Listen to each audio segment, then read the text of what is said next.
दोस्तों सब्सक्राइब करें सक्सेस मंत्रा बाय भव्या कश्यप और बेल आइकन को प्रेस करें सबसे पहले सिलेक्शन के लिए। कुमार स्वागत करता हूं आपके अपने यूट्यूब चैनल सक्सेस मंत्रा बाय भव्या कश्यप में। दोस्तों आज की जीएस की पाठशाला का 9वां भाग सॉल्व करेंगे, जिसमें सामान्य ज्ञान के 30 महत्वपूर्ण क्वेश्चन आपको देखने को मिलेंगे, जो आपके एग्जाम की दृष्टि से बहुत ही महत्वपूर्ण होंगे। तो आप इन 30 क्वेश्चन को तैयार करिएगा, कंप्लीट करिएगा। जीएस के ये सारे question history, polity, geography, economics और पर्यावरण से संबंधित होंगे। पहले प्रश्न की ओर चलते हैं और देख लेते हैं पहला प्रश्न क्या कह रहा है। पहला प्रश्न कह रहा है, बुद्ध के जीवन की किस घटना को शब्द पद धर्म चक्र परिवर्तन, इसे ध्यानपूर्वक सुनिएगा, धर्म चक्र परिवर्तन से परिभाषित किया जाता है। तो आपको बताना है किस घटना को धर्म चक्र परिवर्तन कहा जाता है। ऑप्शन ए है जन्म, ऑप्शन बी है मृत्यु, ऑप्शन सी है प्रथम उपदेश और ऑप्शन डी है ज्ञानोदय। तो यहाँ पे दोस्तों सही आंसर लगा लीजिए। इसका सही आंसर आपका होगा ऑप्शन सी, प्रथम उपदेश को धर्म चक्र प्रवर्तन के नाम से जाना जाता है। गौतम बुद्ध ने अपना पहला उपदेश कहाँ दिया?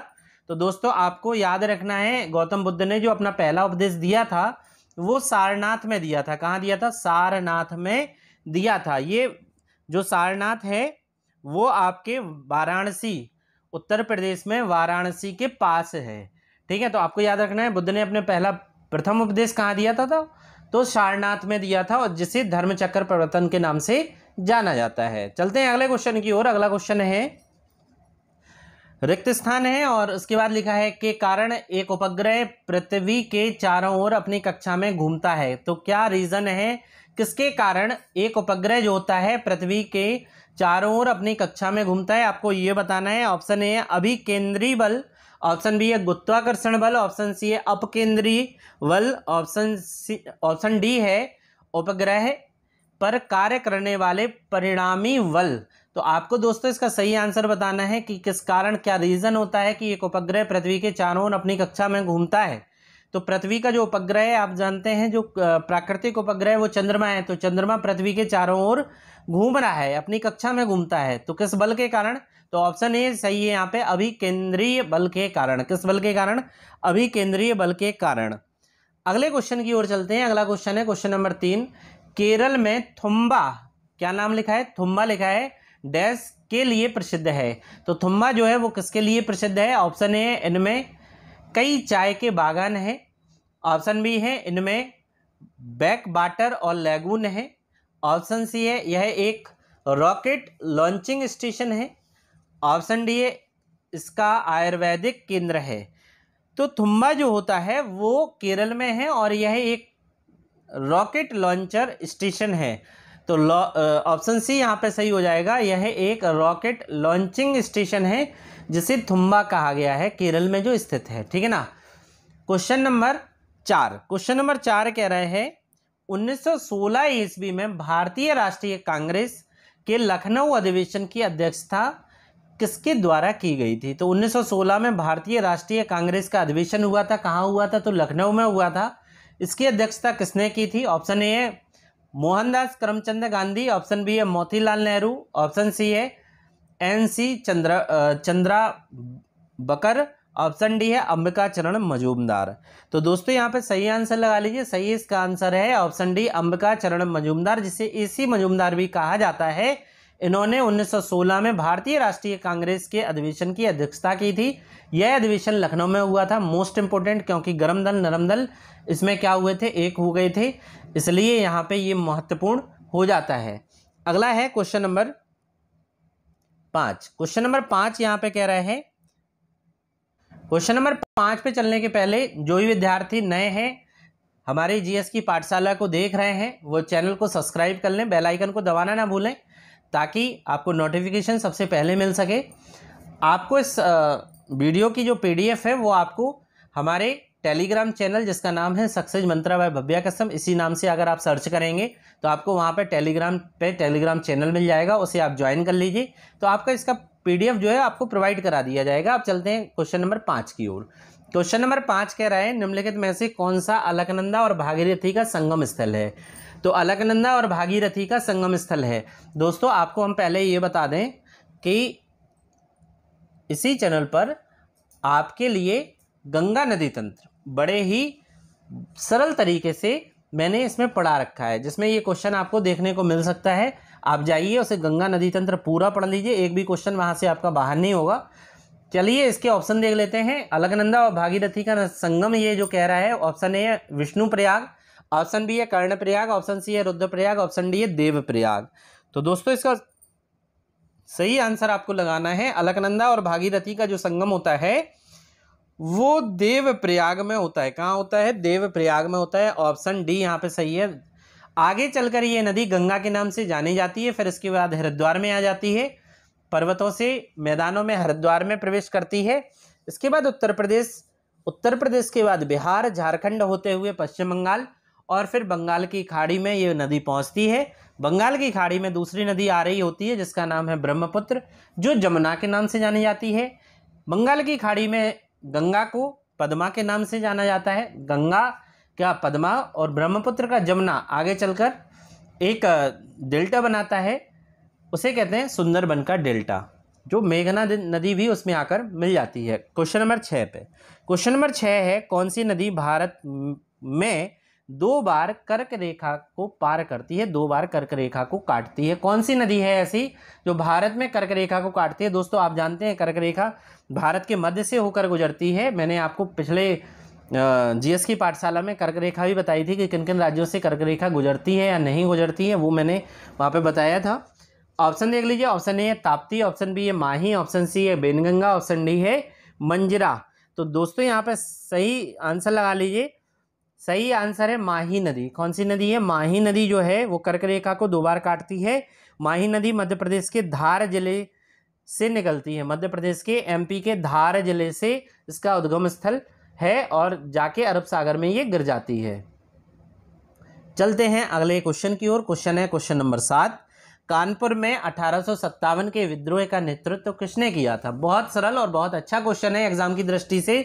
1857 के विद्रोह का नेतृत्व कह रहा है कानपुर में किसने किया था?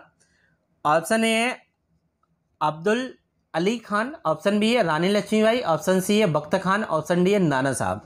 तो दोस्तों यहाँ पे सही आंसर लगा लीजिए, नाना साहब यहाँ पे सही आंसर होगा। नाना साहब ने कानपुर शहर में 1857 की विद्रोह का नेतृत्व किया था। नाना साहब का मूल नाम धोंधू पंत था। धोंधू पंत था। वह स्वर्गीय पेशवा बाजीराव के दत्तक पुत्र थे। किसके? स्वर्गीय पेशवा बाजीराव के दत्तक पुत्र थे नाना साहब। नाना साहब का मूल नाम क्या था? धोंधू पंत था। धोंधू पंत था, ये आपको याद रखना है। क्वेश्चन नंबर 8 पे चलते हैं। क्वेश्चन नंबर 8 कह रहा है, स्वतंत्रता मेरा जन्मसिद्ध अधिकार है और मैं इसे लेकर रहूंगा, यह नारा किसने दिया था?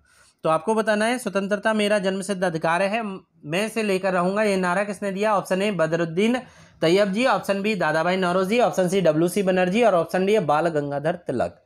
दोस्तों इसका सही आंसर लगा लीजिए। सही आंसर है ऑप्शन डी, बाल गंगाधर तिलक ने नारा दिया स्वतंत्रता मेरा जन्मसिद्ध अधिकार है और मैं इसे लेकर रहूंगा। बाल गंगाधर तिलक ने 2 समाचार पत्र इनके मोस्ट इंपोर्टेंट है, एक है केसरी और दूसरा है मराठा।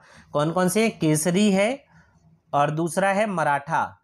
तो ये दोनों समाचार पत्र किसके हैं? बाल गंगाधर तिलक के हैं। चलते हैं अगले क्वेश्चन की ओर। अगला क्वेश्चन है क्वेश्चन नंबर 9, हीराकुंड बांध जो कि दुनिया के सबसे बड़े बांधों में से एक है, डैश नदी पर स्थित है। तो किस नदी पर स्थित है? और राज्य भी मैं आपको बताऊंगा कि हीराकुंड बांध किस राज्य में है, किस नदी पर है। ठीक है, option A Mahanadi, option B है नर्मदा, ऑप्शन सी है कावेरी, ऑप्शन डी है ब्यास। दोस्तों हीराकुंड बांध जो है वो उड़ीसा राज्य में है, ओडिशा राज्य में है और महानदी पर स्थित है। ऑप्शन ए सही है, महानदी पर ओडिशा बांध में है। यह विश्व का सबसे लंबा बांध है, दुनिया के सबसे बड़े बांधों में से एक है, सबसे लंबा बांध इसे कहा जाता है। हीराकुंड बांध कहाँ पे है? महानदी पर है, उड़ीसा राज्य में है। अगला क्वेश्चन देख लेते हैं। क्वेश्चन नंबर 10 कह रहा है, भारत के संविधान का निम्नलिखित में से कौन सा अनुच्छेद संसद के दोनों सदनों की संयुक्त बैठक का प्रावधान करता है? तो दोनों सदनों की संयुक्त बैठक का प्रावधान कौन से अनुच्छेद में किया गया है वो आपको बताना है। ऑप्शन ए अनुच्छेद 93, ऑप्शन बी है अनुच्छेद 122, ऑप्शन सी है अनुच्छेद 126 और ऑप्शन डी है अनुच्छेद 108। तो दोस्तों इसका सही आंसर लगा लीजिए। सही आंसर है अनुच्छेद 108 में जो राष्ट्रपति होता है वो संसद की संयुक्त बैठक बुला सकता है। राष्ट्रपति जो होता है, बड़े ध्यानपूर्वक सुनिएगा, राष्ट्रपति जो होता है वो संसद की दोनों सदनों की बैठक बुलाता है, आहूत करता है, और इन बैठकों की अध्यक्षता अगर आपसे पूछ लिया जाए दोस्तों कि अध्यक्षता कौन करेगा संयुक्त बैठक की, तो वो करेगा लोकसभा अध्यक्ष। कौन करेगा? लोकसभा अध्यक्ष अध्यक्षता करता है। और बुलाता कौन है दोस्तों? तो राष्ट्रपति बुलाता है संयुक्त बैठक को। आई होप आपको समझ में आ रहा है। अगर आपको समझ में आ रहा है तो आप चैनल को लाइक जरूर करें और कमेंट जरूर करें। क्वेश्चन नंबर 11 पे चलते हैं। क्वेश्चन नंबर 11 है रोवर्स कप। रोवर्स कप किस खेल से संबंधित है? अगला क्वेश्चन है 11, रोवर्स कप किस खेल से संबंधित है? आपको बताना है दोस्तों रोवर्स कप किस खेल से संबंधित है।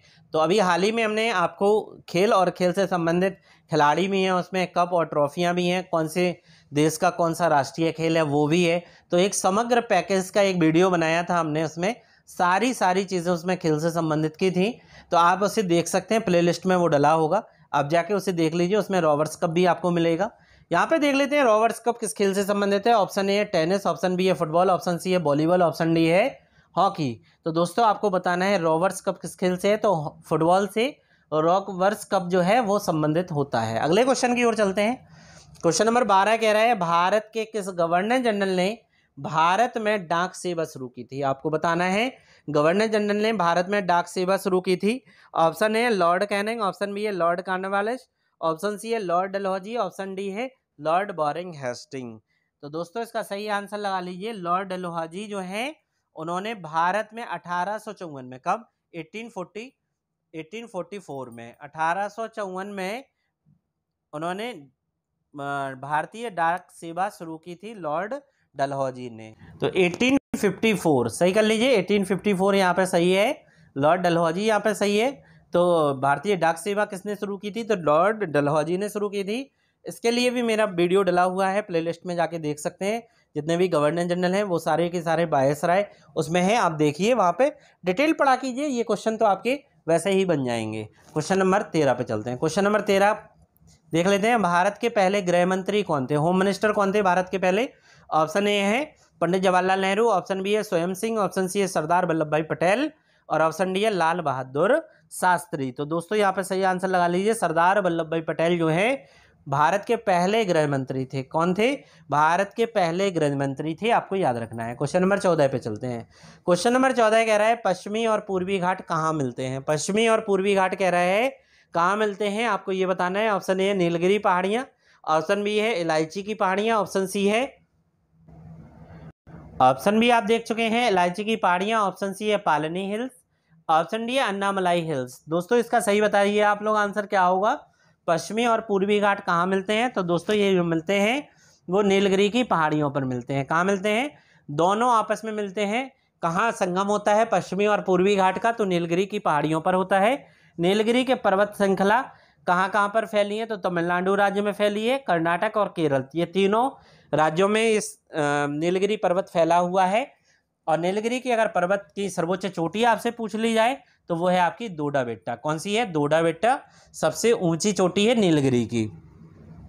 अगला क्वेश्चन है क्वेश्चन नंबर 15 है भारत के किस शहर को भारत का बोस्टन कहा जाता है? भारत का बोस्टन कह रहा है भारत का बोस्टन किसे कहा जाता है? ऑप्शन ए है मुंबई, ऑप्शन बी है दिल्ली, ऑप्शन सी है अहमदाबाद, और ऑप्शन डी है सूरत। तो दोस्तों भारत का बोस्टन जो है वो भारत का बोस्टन अहमदाबाद को कहा जाता है। ऑप्शन सी सही है। अहमदाबाद को क्यों भारत का बोस्टन कहा जाता है? इसका एक रीज़न है, क्योंकि यह भारत के आर्थिक और वाणिज्यिक केंद्र के रूप में उभरता हुआ है, इसलिए इसे भारत का बोस्टन कहा जाता है। आर्थिक और वाणिज्यिक क्षेत्र में ये आगे है। चलते हैं अगले क्वेश्चन की ओर। अगला क्वेश्चन है यहाँ पर क्वेश्चन नंबर 16। क्वेश्चन नंबर 16 कह रहा है इंसुलिन निम्नलिखित में से किसके उपयोग में आता है? इंसुलिन कह रहा है किसके यूज में आता है? ऑप्शन ए है वजन बढ़ाने में, ऑप्शन बी है वजन को कम करने में, ऑप्शन सी है रक्त शर्करा को कम करने में, ऑप्शन डी है रक्त शर्करा को बढ़ाने में। तो दोस्तों इंसुलिन कह रहा है तो ऑप्शन सी इसका सही होगा। रक्त शर्करा को कम करने के लिए इंसुलिन के इंजेक्शन लगाए जाते हैं, इंसुलिन इसके काम में आता है। क्वेश्चन नंबर 17 पे चलते हैं। क्वेश्चन नंबर 17 कह रहा है भारतीय सेना का सर्वोच्च सेनापति कौन है? भारतीय सेना का कह रहा है सर्वोच्च सेनापति कौन है? ऑप्शन ए है राष्ट्रपति, ऑप्शन बी है प्रधानमंत्री, ऑप्शन सी है गृह मंत्री, ऑप्शन डी है रक्षा मंत्री। तो भारतीय सेना का सर्वोच्च सेनापति कह रहा है, तो भारतीय सेना जल, थल और नभ तीनों सेनाओं का सर्वोच्च जो होता है वो राष्ट्रपति होता है। ऑप्शन ए यहाँ पर सही है, ऑप्शन ए यहाँ पर सही है। चलते हैं क्वेश्चन नंबर 18 पे। क्वेश्चन नंबर 18 कह रहा है नाथुला दर्रा, नाथुला दर्रा भारत को उसके किस पड़ोसी देश से जोड़ता है। नाथुला दर्रा पहले तो आपको पता होना चाहिए कि नाथुला दर्रा किस राज्य में है, तो यहाँ पे लिख लीजिए सिक्किम राज्य में है। कहाँ पर है नाथुला दर्रा? सिक्किम में है, सिक्किम राज्य में है। अब ये भारत को उसके किस पड़ोसी देश से जोड़ता है, तो सिक्किम किसे छूता है वो आपको पता होना चाहिए। तो नेपाल को छूता है सिक्किम, बांग्लादेश को नहीं छूता है, काट दीजिए यहाँ पे बांग्लादेश। और किसे छूता है सिक्किम? भूटान को भी छूता है और चीन को भी छूता है। अब कठिन ये है कि तीन ऑप्शन, एक तो कट गया इसमें, तो यहाँ पे सही आंसर क्या होगा? तो नाथुला जो दर्रा है वो चीन के साथ, ऑप्शन डी यहाँ पे सही है, ये आपको याद रखना है। अगला है क्वेश्चन नंबर 19, निम्नलिखित व्यक्तित्वों में से किसकी समाधि को विजय घाट, विजय घाट को अंडरलाइन कीजिए, हाईलाइट कर लीजिए, विजय घाट के रूप में नामित किया गया है। कौन से इन महापुरुष हैं जिनकी समाधि विजय घाट में है? ऑप्शन ए भी, तो दोस्तों ऑप्शन ए देख लीजिए बी आर अम्बेडकर है, ऑप्शन बी है इंदिरा गांधी, ऑप्शन सी है लाल बहादुर शास्त्री, ऑप्शन डी है राजीव गांधी। तो लाल बहादुर शास्त्री की जो समाधि है वो विजय घाट में है। ऑप्शन सी यहाँ पे सही कर लीजिए, ऑप्शन सी सही कर लीजिए, सी यहाँ पे सही है। विजय घाट नई दिल्ली में लाल बहादुर शास्त्री की समाधि है। इसके अलावा भीमराव अम्बेडकर की समाधि कहाँ है? तो मुंबई में चैत्रभूमि में है, मुंबई में चैत्रभूमि में है। उसके इंदिरा गांधी की समाधि स्थल कहाँ पे है? तो शक्ति स्थल है नई दिल्ली में, वहाँ पर है। राजीव गांधी की वीरभूमि चेन्नई में है, राजीव गांधी की भी वीरभूमि चेन्नई में है। आपको चारों हमने बता दिए हैं। यहाँ पे एक चीज़ ध्यानपूर्वक सुन लीजिएगा, जिन बच्चों के सीटेट के अभी एग्ज़ाम होने वाले हैं और जिन्हें एसएसटी से सेकंड पेपर देना है, वो हमारे जीएस की पाठशाला के जितने भी यहाँ पर हम लोगों ने सीरीज़ कंप्लीट कराई हैं वो देख लें, और जीएस से संबंधित सारे टॉपिक हमारे पढ़ के जाइए। आपको हम गारंटी से बोलते हैं कि वहाँ पे आपको एग्ज़ाम में क्वेश्चन देखने को यहाँ से मिलेंगे, ठीक है। तो जितने भी अवेयर बच्चे हैं थोड़ा सा ध्यानपूर्वक सुन रहे हैं, वो बच्चे क्या करें, सीटेट के एसएसटी के लिए, साइंस के लिए नहीं, एसएसटी के जो लिए जिन बच्चों को देना है वो हमारे जीएस की पाठशाला, साथ ही साथ आप क्या कर सकते हैं, जितने भी जीएस के टॉपिक डले हुए हैं उन्हें बड़े ध्यानपूर्वक पढ़ के जाइए। सारे क्वेश्चन वहाँ से, सारे तो नहीं बोल सकते लेकिन मोस्टली क्वेश्चन आपको यहाँ से देखने को मिलेंगे। क्वेश्चन नंबर 20 की ओर चलते हैं। क्वेश्चन नंबर 20 है कथन। अब यहाँ पर देख लीजिए, कथन ए, कथन बी के आधार पर वन के प्रकारों की पहचान करने, ये सीटेट का क्वेश्चन है। अब आप लोग सोच रहे होंगे कि ये हमारे थोड़ी ना काम का है, सीटेट वाले सोच रहे होंगे, तो आप पूर्व के क्वेश्चन उठा के देख लीजिए, ये क्वेश्चन आपको सीटेट में मिलेगा। यहाँ पे क्या कह रहा है, कथन कह रहा है, कथन ए है, कथन बी है, वन के प्रकार। चलते हैं, आपको हमने कथन बता दिया है। कथन ए में क्या कह रहा है, ये घने वन भूमध्य रेखा के आसपास पाए जाते हैं। तो भूमध्य रेखा मतलब 0 डिग्री होती है, अक्षांश रेखा होती है, और भूमध्य रेखा के आसपास ये वन पाए जाते हैं। दूसरा स्टेटमेंट कह रहा है यहाँ अत्यधिक वर्षा होती है और इन क्षेत्रों में कभी शुष्क मौसम नहीं होता है। आपको बताना है 4 ऑप्शन में कौन से वन हैं। ऑप्शन ए उष्णकटिबंधीय पर्णपाती वन, ऑप्शन बी है शीतोष्णकटिबंधीय सदाबहार वन, ऑप्शन सी है उष्णकटिबंधीय सदाबहार वन, और ऑप्शन डी है शीतोष्ण पर्णपाती वन। तो दोस्तों आपको बता दें, भूमध्य रेखा के आसपास जो क्षेत्र होता है वो शीतोष्ण कटिबंधीय नहीं होता है, वो उष्ण कटिबंधीय होता है। तो ऑप्शन बी और डी तो काट दीजिए, बी और डी तो काट दीजिए। अब रोज बारिश हो रही है वहां पे, क्या कह रहा है ये, रोज बारिश होती है ना, भूमध्य रेखा के आसपास होती है, अत्यधिक बारिश होती है, मतलब 200 सेंटीमीटर से ज़्यादा बारिश होती है यहाँ पे। तो अत्यधिक बारिश होती है, तो यहाँ के जो वन होंगे वो पर्णपाती नहीं होंगे। पर्णपाती वन ये जब होते हैं जब बारिश कम होती है, तो वहाँ पे पर्णपाती पत्ते गिर जाते हैं। ये वन जो होंगे वो सदाबहार वन होंगे, बड़े बड़े पत्तों वाले होंगे। तो यहाँ आंसर सी यहाँ पे सही हो जाएगा। क्वेश्चन नंबर 21 की ओर चलते हैं। क्वेश्चन नंबर 21 कह रहा है, संविधान के किस अनुच्छेद के तहत हिंदी को संघ की राजभाषा घोषित की गई है। तो हिंदी को संघ की राजभाषा घोषित किया गया है। अनुच्छेद आपको बताना है कौन सा अनुच्छेद है। ऑप्शन ए अनुच्छेद 340, ऑप्शन बी है अनुच्छेद 343, ऑप्शन सी है अनुच्छेद 342, ऑप्शन डी है अनुच्छेद 341। तो अनुच्छेद 343 ऑप्शन बी यहाँ पे सही है, ऑप्शन बी यहाँ पे लगा लीजिए, सही है। ये अनुच्छेद हिंदी को संघ की राजभाषा घोषित यहाँ पे किया गया है इस अनुच्छेद के तहत। दोस्तों इतने अच्छे यहाँ पे क्वेश्चन हम आपको बता रहे हैं। अभी हाल ही में पैट का नोटिफिकेशन जारी हुआ है, तो जो बच्चे पैट की तैयारी कर रहे हैं वो हमसे जुड़े रहिए। तो पैट के लिए हम बहुत अच्छा पैकेज लेके आने वाले हैं। आपको जितना डिटेल में है, जितने टॉपिक हैं वो मैं डिटेल में पढ़ाऊंगा, साथ ही साथ उनकी मैं प्रैक्टिस भी कराऊंगा। और इतनी ज़बरदस्त प्रैक्टिस आपको किसी चैनल की फ्री में पढ़ना है, किसी चैनल को लेने की आवश्यकता नहीं है कि आपको पेड करना है कहीं पे भी। आपको मैं यहीं से बहुत अच्छा कराने वाला हूं। तो पैट के लिए और ये जो वीडियो है वो आप शेयर भी करते रहा करें अपने दोस्तों को, कि आपके साथ साथ दोस्तों को भी फ़ायदा हो। चलते हैं अगले क्वेश्चन की ओर। अगला क्वेश्चन है क्वेश्चन नंबर 22। क्वेश्चन नंबर 22 कह रहा है नोबेल पुरस्कार सालाना वितरित किए जाते हैं। तो नोबेल पुरस्कार सालाना वितरित किए जाते हैं, कहाँ से किए जाते हैं? Option A Geneva, option B स्कॉटहोम, option C है न्यूयॉर्क, ऑप्शन डी है मनीला। तो दोस्तों आपको बताना है नोबेल प्राइज़ जो होता है वो कहाँ से वितरित किए जाते हैं। तो आपका यहाँ पे सही है ऑप्शन बी स्टॉकहोम। स्टॉकहोम यहाँ पे सही है। यहाँ पे आंसर स्टॉकहोम लगा लीजिए। एक चीज़ यहाँ पे याद रखना है, नॉर्वे का जो ओस्लो होता है वहाँ से नोबेल शांति पुरस्कार प्रदान किया जाता है। नॉर्वे का ओस्लो से शांति पुरस्कार ओस्लो से मिलता है। बाकी फिजिक्स, केमिस्ट्री, आपके मेडिसिन है, आपके साहित्य है, ये सब के जो पुरस्कार मिलते हैं वो स्टॉकहोम से मिलते हैं। ठीक है। और अगर आपसे उसका पूछ ले शांति का नोबेल पुरस्कार कहाँ से वितरित किया जाता है, तो नॉर्वे के ओस्लो से। ठीक है, ये आपको याद रखना है। क्वेश्चन नंबर 23 है भारत में थारू जनजाति कहाँ रहती है? थारू, ऑप्शन देख लीजिए। ऑप्शन ए है थार मरुस्थल, ऑप्शन बी है उत्तराखंड, ऑप्शन सी है झारखंड, ऑप्शन डी है उत्तर प्रदेश का तराई क्षेत्र। तो थारू जनजाति कह रहा है, आपका आंसर जो सही होगा ऑप्शन डी यहाँ पे सही है। उत्तर प्रदेश के तराई क्षेत्र में थारू जनजाति निवास करती है। चलते हैं अगले क्वेश्चन की ओर। मिश्रित अर्थव्यवस्था का क्या अर्थ है? मिश्रित अर्थव्यवस्था, मिक्स्ड इकोनॉमी क्या होती है, आपको ये बताना है। 4 ऑप्शन आपके सामने। पहला ऑप्शन कह रहे हैं श्रम गहन और पूंजी गहन उद्योगों का सह अस्तित्व, ऑप्शन बी है लघु और बड़े उद्योगों का सह अस्तित्व, ऑप्शन सी है राष्ट्रीय और विदेशी कंपनियों का सह अस्तित्व, ऑप्शन डी है सार्वजनिक और निजी क्षेत्रों का सह अस्तित्व। यहाँ पे सही आंसर लगा लीजिए। मिक्स्ड अर्थव्यवस्था जो होती है ऑप्शन डी यहाँ पे सही है, सार्वजनिक और निजी क्षेत्रों का सह अस्तित्व। यहाँ पे सही आंसर लगा लीजिए। अगला क्वेश्चन है क्वेश्चन नंबर 25। क्वेश्चन नंबर 25 कह रहा है भारत में स्थानीय स्वशासन के जनक किसे माना जाता है? भारत में स्थानीय स्वशासन का जनक किसे माना जाता है? ऑप्शन ए है लॉर्ड रिपन, ऑप्शन बी है लॉर्ड कर्जन, ऑप्शन सी है लॉर्ड कॉर्नवालिस, ऑप्शन डी है लॉर्ड कैनिंग। तो भारत में कह रहा है स्थानीय स्वशासन का जनक किसे माना जाता है, तो ऑप्शन ए पे जाइए, लॉर्ड रिपन यहाँ पे सही है। लॉर्ड रिपन को भारत में स्थानीय स्वशासन का जनक माना जाता है। क्वेश्चन नंबर 26 पे चलते हैं। जंग लगने से बचाने के लिए स्टील या लोहे पर सुरक्षात्मक लेप लगाने की प्रक्रिया को क्या कहा जाता है, ये आपको बताना है।